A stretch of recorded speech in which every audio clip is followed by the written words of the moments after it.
What's up, everyone? You are tuned into episode 724 of the Pennsylvania Rock Show. You just heard Faded and Jaded and their song I Don't Know, TEDx and the song Isolate, and Peter Fried Ultimum. All three of those tracks are brand new to the show. They are all, except for Faded and Jaded, not from Pennsylvania. And that's kind of going to be a theme tonight.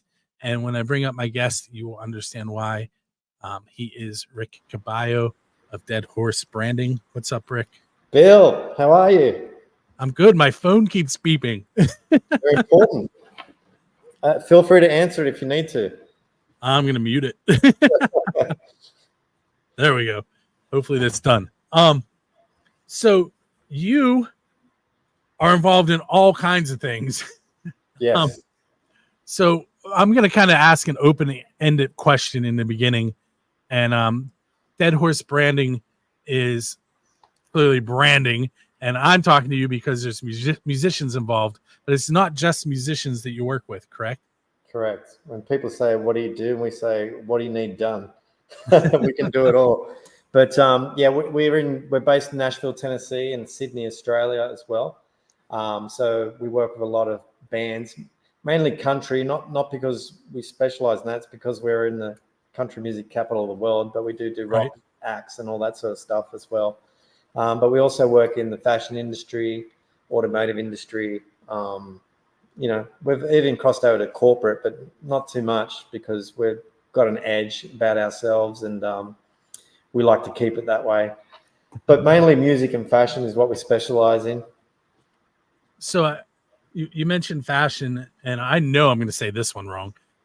Corello? Is that? Yeah, you got it. You got it. So what caught my eye on there is it says that the stuff that you guys have done with Corello has been on Steven Tyler and Miranda Lambert, which are some pretty huge names. Alice Cooper's band. Yep, Steven Tyler. People like Florida Georgia Line. I don't know if you know them. I have heard of them. Yeah, they're not rock, but anyway. But yeah, a lot of people. And that's the fashion, correct? Yeah. So I was a touring musician, and I had a lot of stage gear that I was wearing and manufacturing myself because I used to be a screen printer back in the day. And my wife's like, "Who makes this?" I said, "I do." And then she said, "We got to make a brand out of this." So my band merch ended up in about 200 stores across the US. And that was just my band merch. And it turned into this fashion hybrid thing from cool jackets to jewelry, accessories, and all that sort of thing. And we used to put it on all the, stylists would take it and put it on celebrities and things like that. So it was cool. It was a good little run that we enjoyed. But it's just too much. You're a hamster wheel when it comes to fashion. You're on the hamster wheel just running, trying to keep up, I'm a jeans and t-shirt guy. Except for when I'm at school, then it's either a button-down shirt or a polo and khakis.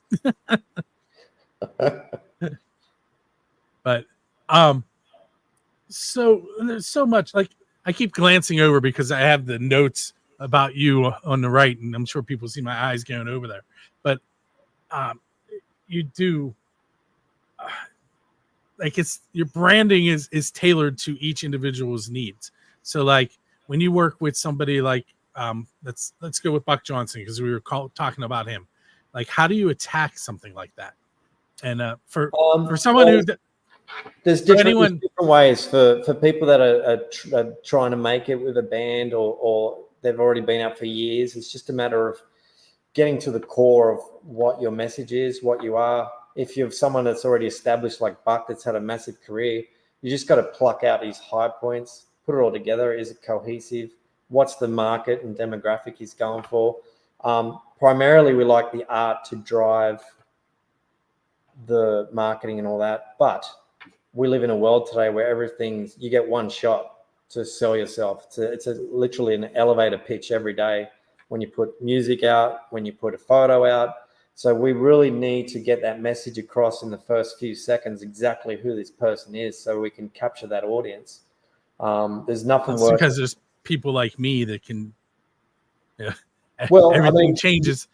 You might not. You might look at a photo of a band and go, "Oh, too heavy for me," or too country for me, or whatever. And so visually, these days we listen with our eyes, not our ears.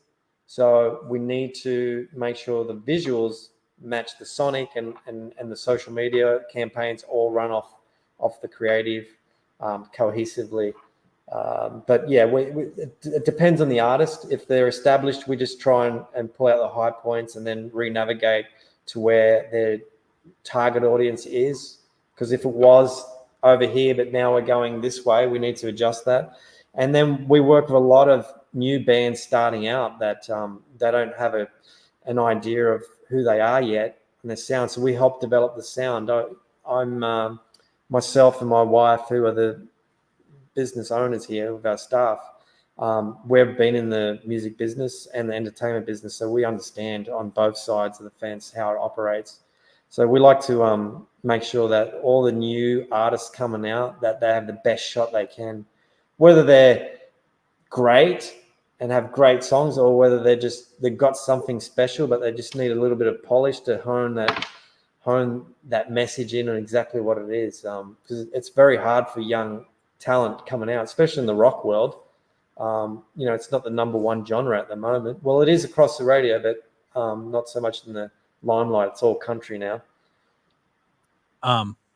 Here in the Pittsburgh area, we have an influx of tribute bands that are kind of leading the way. Well, I think that's all over the world. I mean, we were in Australia recently, same thing. I'm like, all these covered tribute bands, it's like, well, they can't afford the real tickets. Some of these bands are almost as good. And it's the only way you're going to hear that great music or them great albums from, great acts that you enjoy. So it's become a thing across the world, I guess. I'm going to one on Saturday it's the Tribute Fest 24. There's a Alice in Chains tribute band. There's a Godsmack one. Why can't I think? Iron Maiden, and then the headliner is Motley Crue tribute.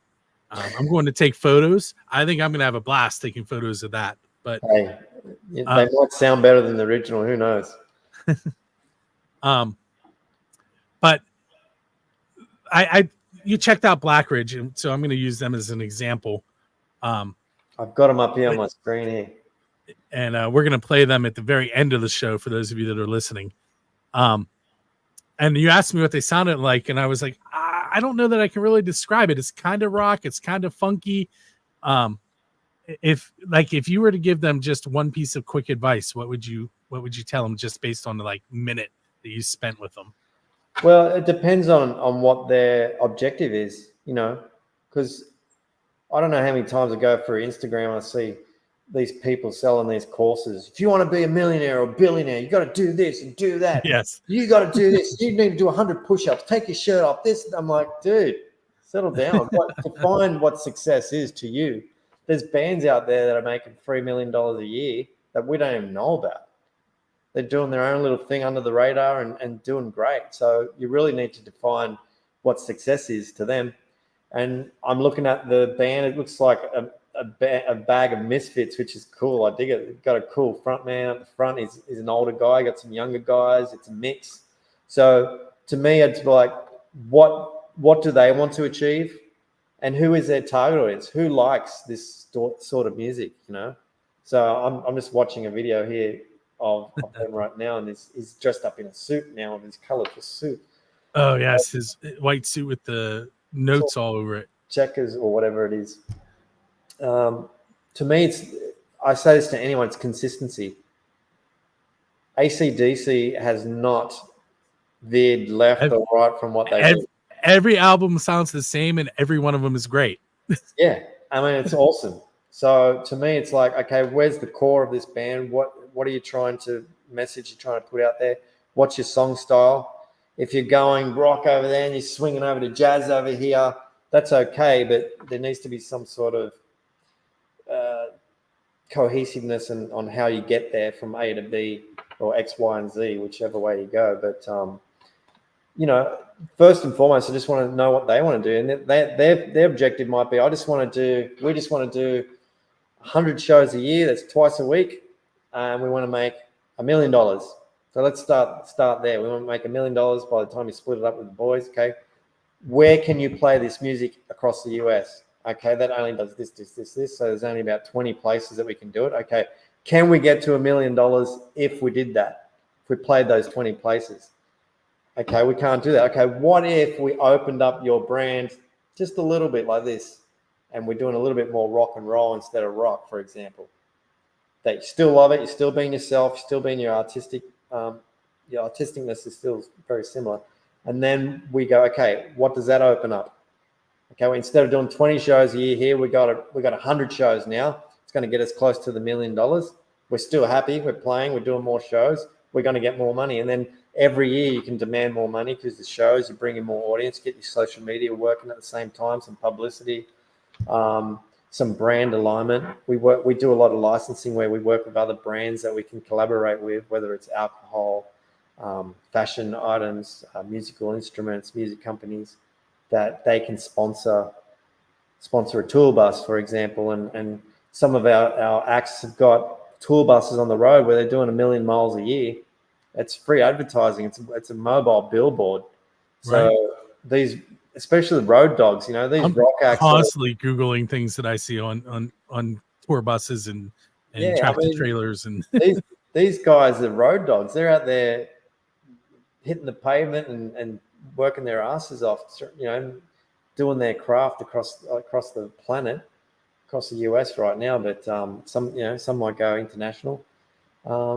And there's ways of making it easier for you, because you don't want to go and you need to start out as a young act. You need to drive 5 hours in a car, 10 hours, 15 hours in a van with 5 other guys that smell and stink. And you do your show to 5 people and you get beat up, and then the barman doesn't pay you, and then you have to drive back with your tail between your legs. You need that character building to especially become a rock act.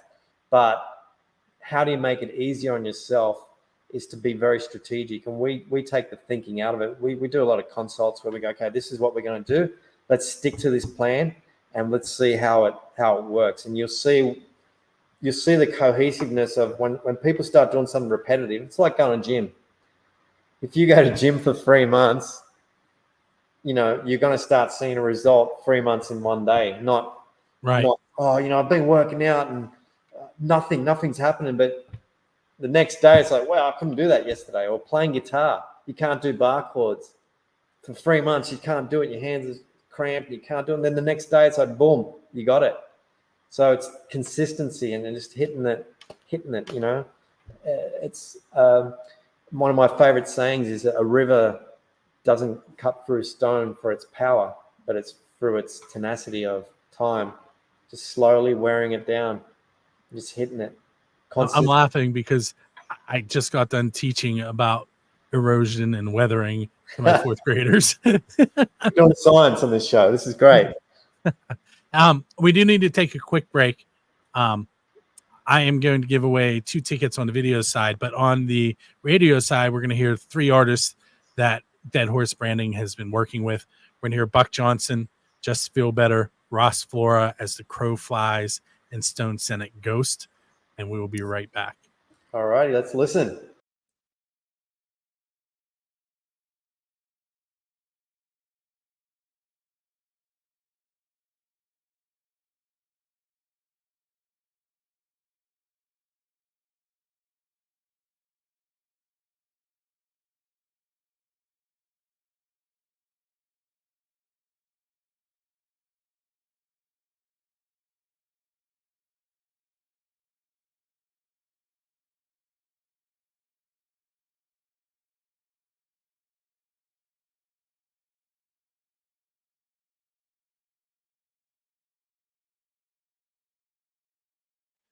A little bit of an issue getting this up. So we're giving away 2 tickets to Lita Ford with Modern Fossils and 9 Sundays. That show is Sunday, June 9th. I had 8 people sign up. Get the word out. If you're putting your name into the hat, you should be telling your friends too. We have so many cool tickets to give away. But this one in particular, we had 8 people. They were Keith Laydig, Andrew Carr, Nikki Praza, Tina Laydig, Tom Trainer, James Johnston, Lori Burton. I'm not even sure if I said them all, but they're on the wheel. You can see them spinning above my head. I'm going to hit shuffle, and then I'm going to spin, and we're going to find out who's winning those tickets, courtesy of Drusky Entertainment. And that winner will be Andrew Carr. So Andrew Carr, you know how this works. You've won a few times. You'll get an email from me tonight where I tell Adam from Drusky Entertainment that you won. And then you'll get an email from Adam telling you how to pick up your tickets. And once again, for those of you that are not familiar, go to musicfrom412.com, click on contests, and then choose the show that you're interested in. And you fill out the form giving us your name and your email address, and you just tag Music from 412 and Drusky Entertainment on the Facebook post, and that qualifies you and gets you put on the wheel for next week's ticket giveaway.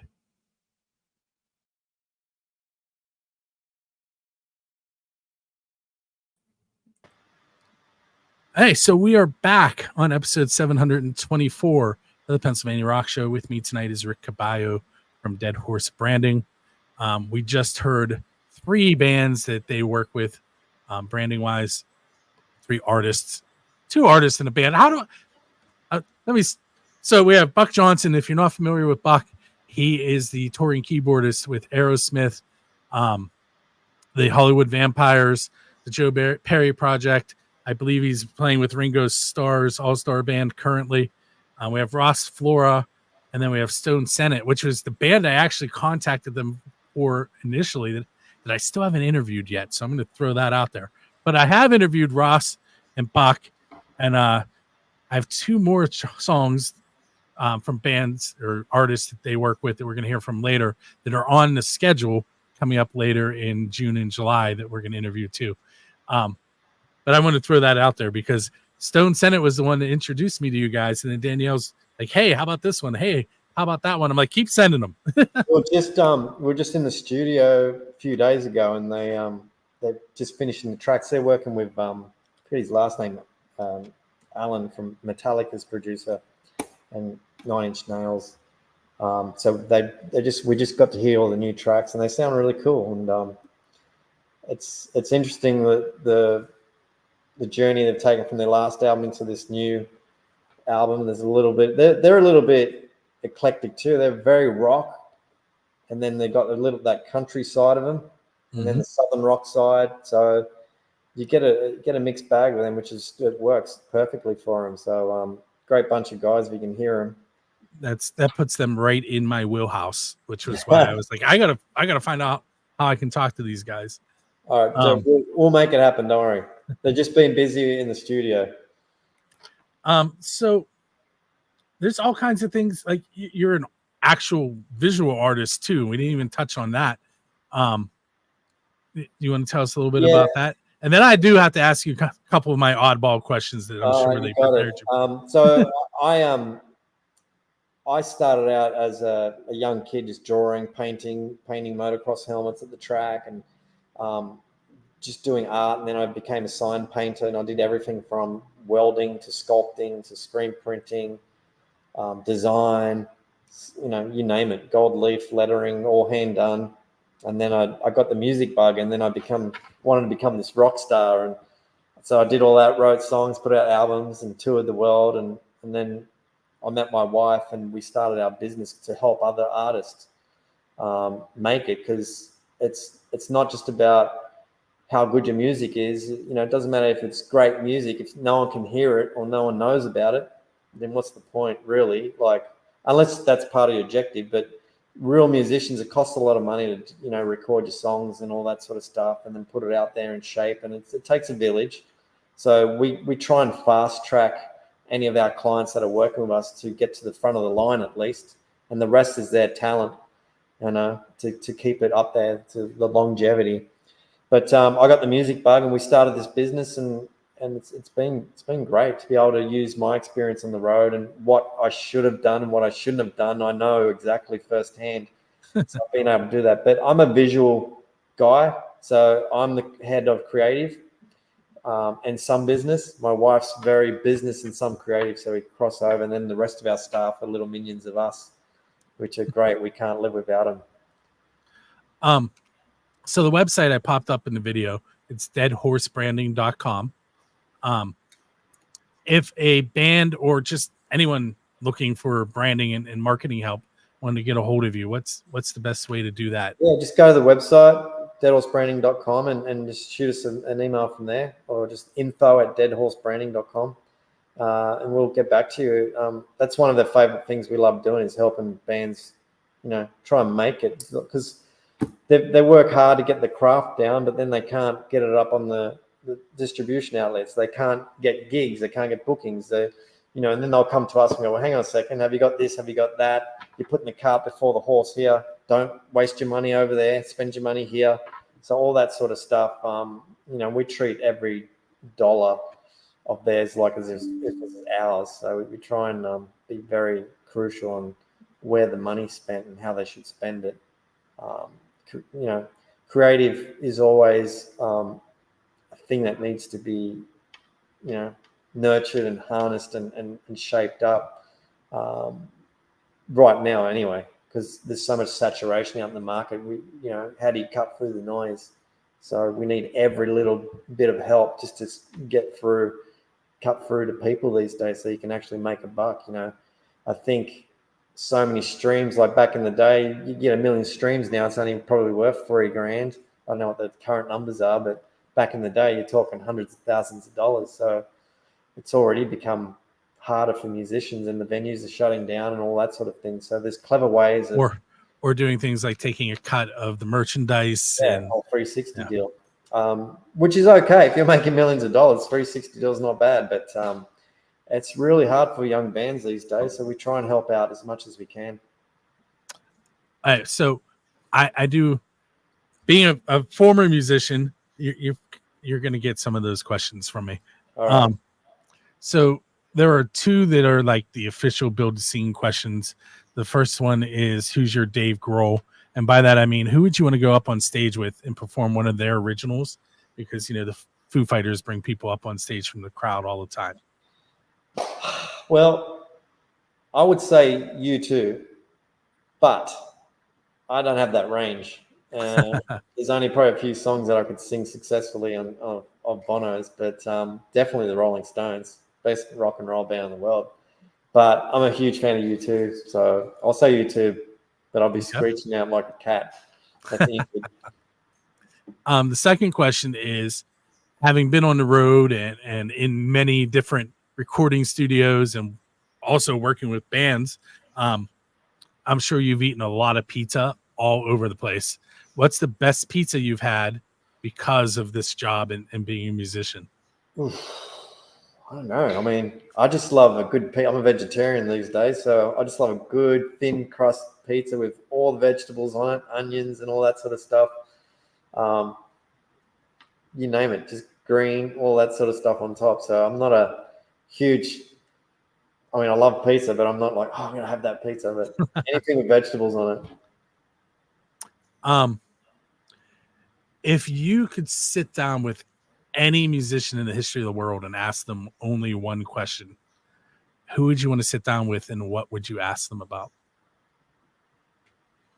That's a tough question. I don't know. That's a tough one.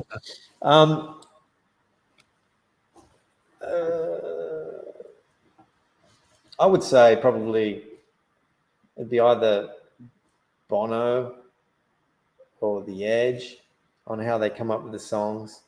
Does the emotion drive that band, which I guess it does. It's all emotion heavy, or even Bruce Springsteen. How do these songs come about?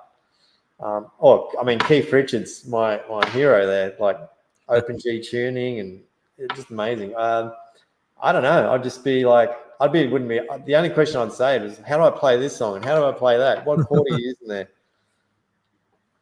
All right. So last question I'm going to give you, and I'll let you ride off into the evening so that I can get things ready for the show to broadcast worldwide here shortly.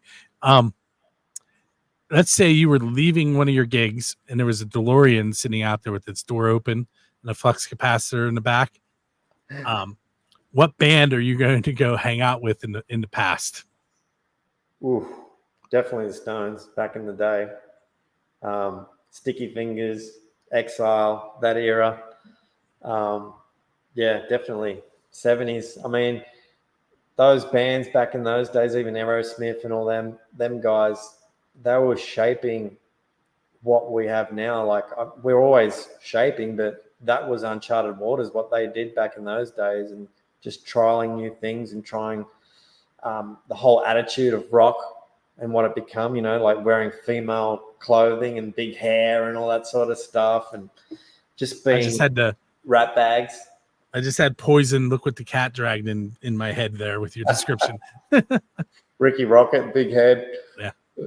But yeah, definitely that era. That's my favorite era for music.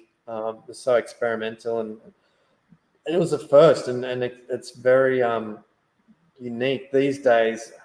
I don't know. I don't want to. I mean, the guys back previous to the 70s, they'll probably listen to Frank Sinatra and all that. Going, who are these guys? That's not music. So they're probably saying that now, but I haven't heard anything that's groundbreaking to me. I do like some of Ed Sheeran stuff and a few other people's stuff, but not a lot, you know. You might get some Bruno Mars here and there. That's cool, but I'm really into the old stuff, even Elvis Presley and all that sort of stuff. So we're at the point where I do have to cut us off. And I don't want to because I'm having so much fun talking to you. We are going to play 3 more tracks tonight. I crossed one of the names out. No one will know who at this point, but because there was so much cool information coming from Rick, make sure you go to deadhorsebranding.com, especially if you're a musician looking for branding and marketing help. And if you are involved with Dead Horse and you're checking this out, tell Danielle to send me your information and we'll hook up. I'll tell her. I'll tell her personally. Okay. So we're going to hear some country from Ashley Barron. The song is Betrayed. And we're going to also hear from Ashley Wineland, Crank It Up, which is listed as country. But I got to be honest, I had to double check that. I was like, this is more rock. So Marty Fredrickson, who wrote Jaded, produces Aerosmith. He's written for Sheryl Crow, Carrie Underwood. Carrie Underwood actually co-wrote that with Marty. And young Ashley, she's awesome. She's a little rocket. Said she's very rock. So, yeah, it's a cool song that Marty wrote, and she's doing a great job of. And then we're going to finish things with the song that I had Rick check out earlier. That's Black Ridge Sweat. And I want to thank everybody for hanging out with us again this week. Make sure you check us out each and every Monday. Last week we had Dicro on, and I wish I could remember who next week is, but I forgot to double check. But if you go to buildanscene.com, it's right on the homepage on the left-hand side. It lists both the Pennsylvania Rock Show and 3 questions in the song. You will see Ashley Barron and Ashley Wineland in that list. So thank you again for hanging out. Thanks for hanging out with me, Rick. Oh, my pleasure. Great seeing you. You as well. And I'm going to go do some editing and get this show put together, and you guys are going to be hearing it in about a half hour on musicfromthe412.com and xrpradio.co.uk, and then on all of the stations that we are on, including megarockradio.net, 107.1 KFGD in St. Louis, Rootaroo Radio, and I'm sure I forgot some because, again, I didn't write it down and I'm old. With that said, we will see you next time.